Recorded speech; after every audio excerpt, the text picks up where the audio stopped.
Olá pessoal, paz para todos. Hoje eu trouxe para vocês os visuais de uma história que eu vou contar, dando continuidade ao nosso último vídeo, onde nós resumimos a história da família de Deus, desde Adão até José. Um breve resumo da história do povo de Deus passando aqui pela terra, para que se cumpra o plano de Deus da salvação de toda a humanidade que o aceitar. Nós hoje vamos então entrar na história de Moisés. Eu contei para vocês a história do menino Moisés, né? Depois que foi deixado pela mãe num cestinho, que foi criado pela filha de Faraó e criado como um príncipe, para então se tornar o grande libertador do povo de Deus. Vamos então entrar nessa história. Nós sabemos que Jacó teve 12 filhos. Jacó teve 12 filhos, mas o seu preferido foi José. José, sendo o filho preferido de Jacó, olha ele aqui com a sua roupinha colorida, o presente raro que ele ganhou de seu pai, causando a inveja de seus irmãos. José, então, depois de todo o seu martírio, de toda a sua perseguição e sofrimento por conta de seus irmãos, foi morar no Egito. O Egito, então, depois de todo o sofrimento que ele passou ali, o reconheceu como um grande líder. Ele se tornou um governador ali no Egito, né? Foi honrado pela sua fidelidade, porque apesar de todo o sofrimento, ele jamais deixou de ser fiel a Deus. Sua família, então, também foi morar ali no Egito, e nós sabemos que a família de Jacó, os irmãos de José, cresceram naquela terra. Ali eles tiveram filhos e filhas, netos e netas, bisnetos e bisnetas, tataranetos e tataranetas, e a família de José cresceu demais naquela terra. Porém, os anos se passaram e um novo faraó surgiu naquela terra. Este novo faraó era um tirano que não estava nada contente de ver o quanto aqueles hebreus tinham se multiplicado na terra dele. Podiam se tornar para ele, então, uma ameaça de tomar seu trono, de tomar suas terras, e ele não estava gostando daquilo e os tornou, então, escravos de uma família honrada por um faraó anterior, que eram os descendentes de José, agora passaram a ser escravos. Mas havia uma profecia, uma promessa de que chegaria para eles o libertador. O libertador dos hebreus, que então haviam se tornado escravos. Nós sabemos que Moisés nasceu então ali naquela terra e foi salvo pela sua própria mãe num cestinho para que não fosse morto com o decreto daquele faraó tão malvado. Aquele faraó tinha mandado matar todos os menininhos. Os soldados saíram invadindo as casas dos hebreus, matando os meninos, para que o faraó não sofresse então essa ameaça de um grande líder, de um grande libertador que estava para nascer por aqueles dias e se tornaria um grande inimigo do reino. O Egito então precisava tomar providências no pensamento desse faraó tão mau. Aconteceu então que este menininho chamado Moisés foi criado dentro da própria casa do faraó, pela filha dele, tendo todo o ensinamento, toda a preparação, todo o treinamento que um grande líder precisaria para poder vir a libertar o seu povo e ainda guiá-lo pelo deserto. Moisés então cresceu, nós já sabemos que ele cresceu ali como um príncipe, mas um dia ele descobriu que não era egípcio. Descobriu que na verdade era descendente dos hebreus, aquele povo oprimido que sofria ali no Egito. Então acabou matando um egípcio para socorrer a vida de um hebreu que estava apanhando. Teve que fugir e no deserto ele se encontrou com quem? Nada mais, nada menos do que Deus. Deus estava diante de Moisés em forma daquela sarça ardente, aquela árvore que queimava, mas não consumia. O fogo ali ardia mas não consumia aquela árvore, e falou com Moisés sobre o chamado dele, o que ele deveria fazer, voltar para o Egito e libertar o povo de Deus. É aí que começa a nossa história de hoje.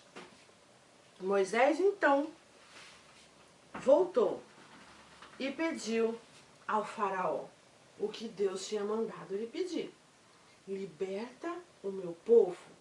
O que o faraó disse? De maneira nenhuma eu vou libertar esse povo. Eles são meus escravos. Quem você pensa que é? Que Deus é esse que pensa que pode me mandar fazer alguma coisa? Não vou libertar esse povo.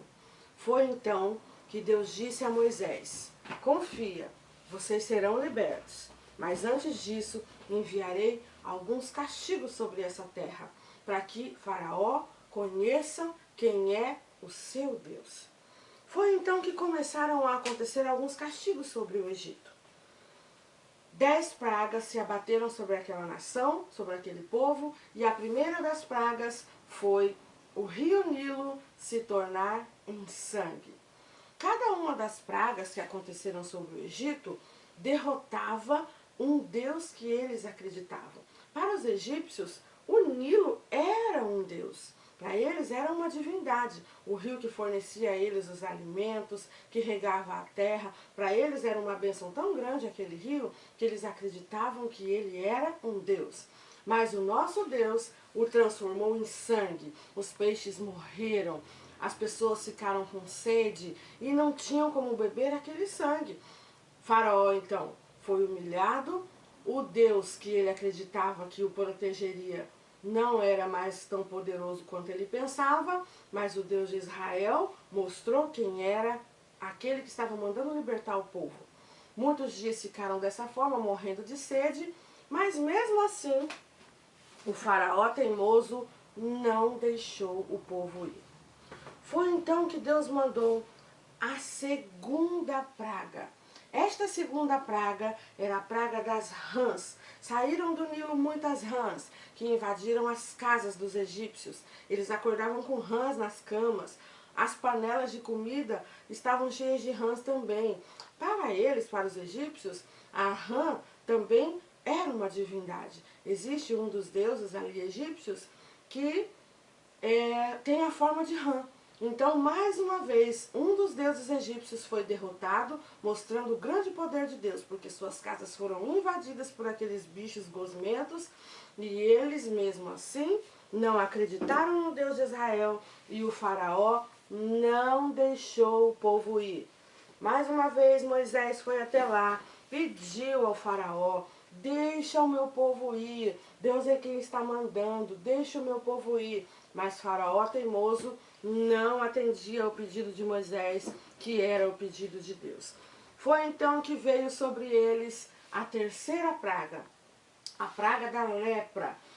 Aliás, a praga dos piolhos. Os egípcios eram um povo muito higiênico, muito avançado já em medicina para aquela época, e eles tinham prezavam muito a limpeza do corpo, por isso eles raspavam as cabeças para não pegar piolho. Depois dessa praga aqui, ó, eles passaram a preferir ficar carecas e usar perucas do que pegar piolho novamente. E a praga de piolhos foi tão forte que não coçava somente a cabeça, coçava todo o corpo.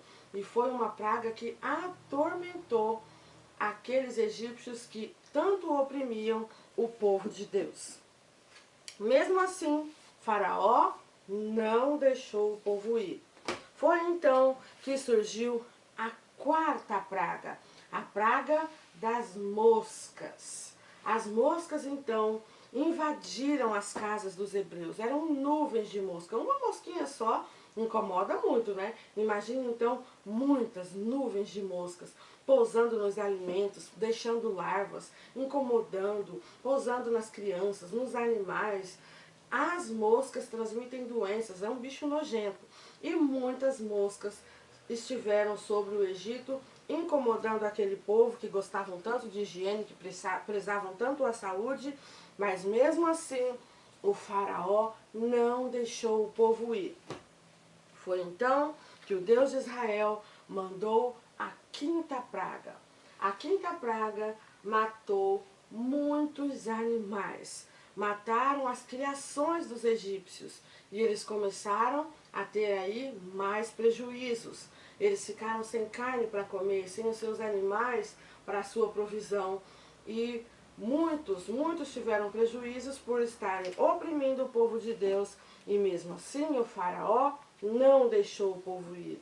Cada vez que acabava uma praga, Moisés ia de novo dar outra chance para o faraó. Deixa o meu povo ir, liberta o povo de Deus. Mas mesmo assim o faraó não deixava, e era aí que vinha mais um castigo de Deus. Foi então que surgiu a sexta praga. A sexta praga era a praga da lepra, das úlceras pelo corpo.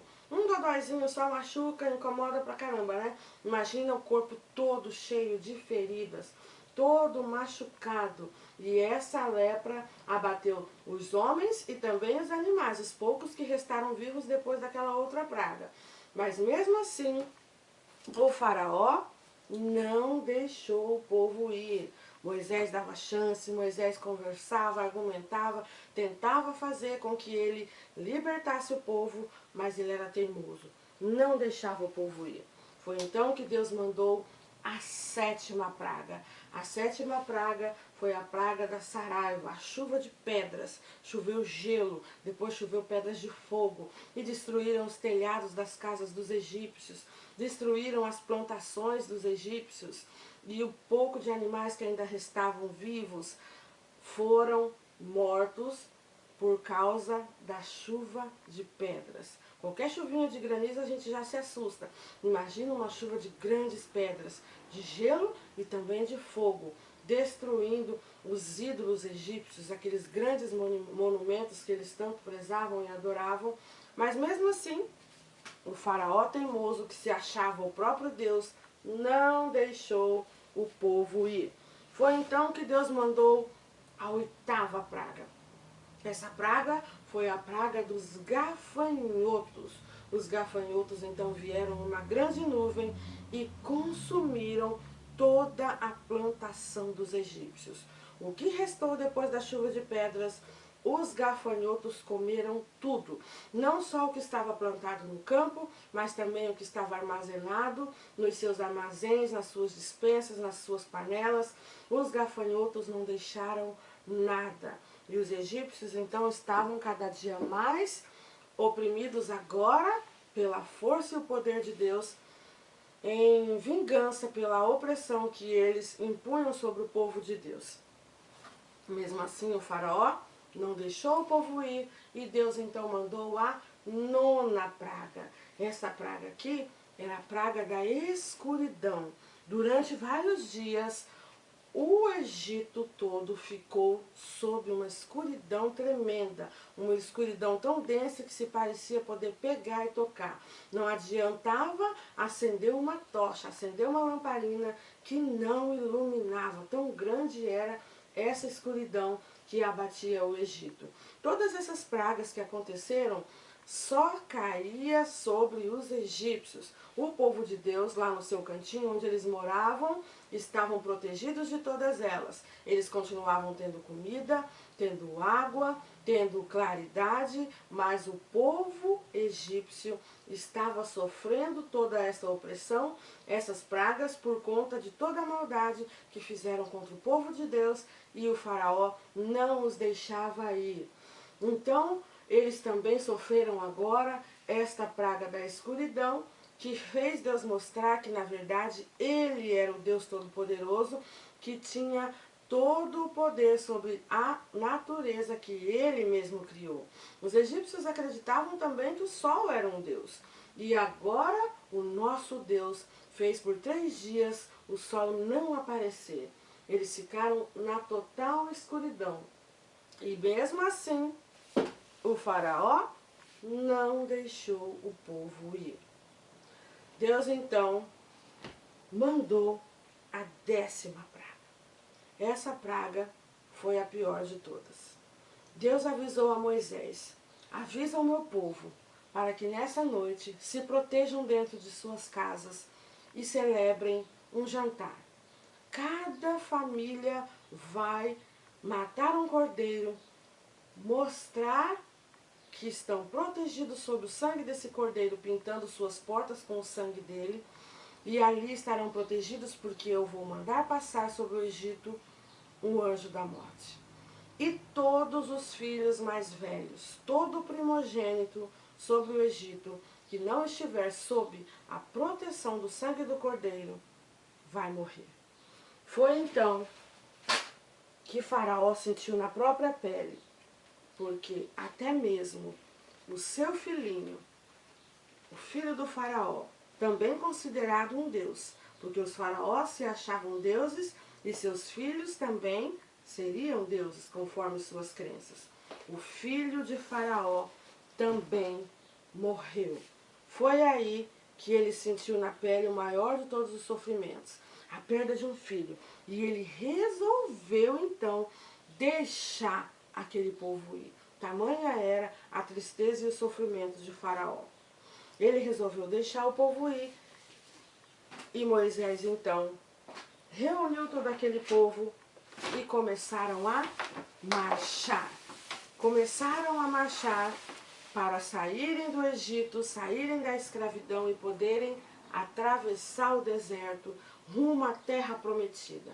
Canaã, a terra de onde Jacó saiu para morar com sua família, junto com José, que era o governador do Egito na época.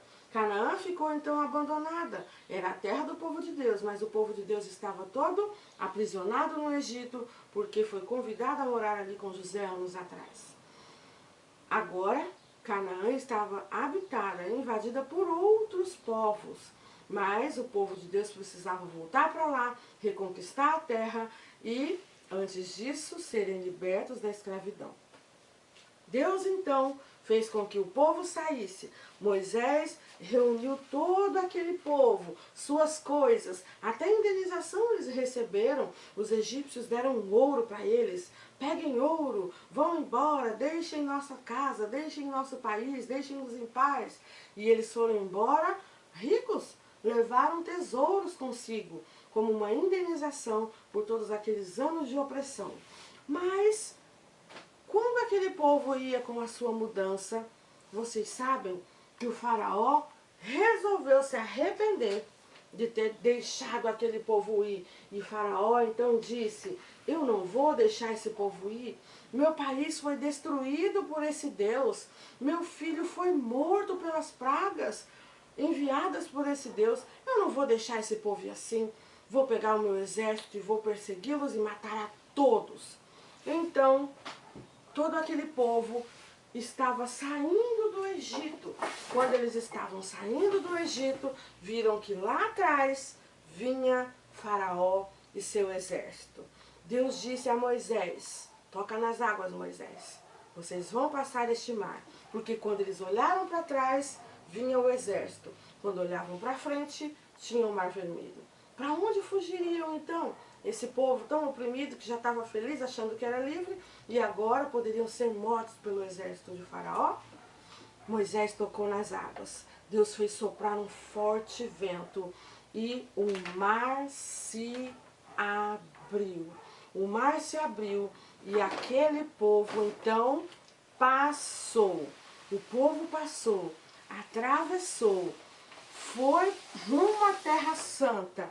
Enquanto isso, o faraó achou que também poderia passar. Resolveu passar naquele mar com o seu exército. Mas quando todo o povo passou e Faraó veio atrás, achando que poderia continuar oprimindo aquele povo, Deus então fez o mar se fechar. O mar fechou, aquele povo morreu com seus cavalos, com suas armas, e o povo de Deus do outro lado dançou.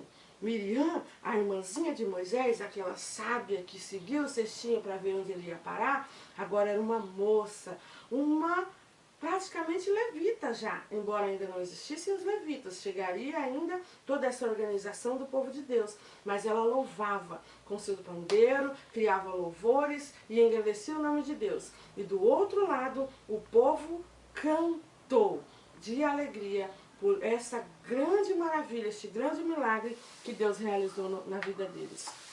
O mar se abriu, o povo passou e agora eles estão libertos. No próximo vídeo, conto para vocês como continua a história desse povo passando pelo deserto. Beijo e até mais!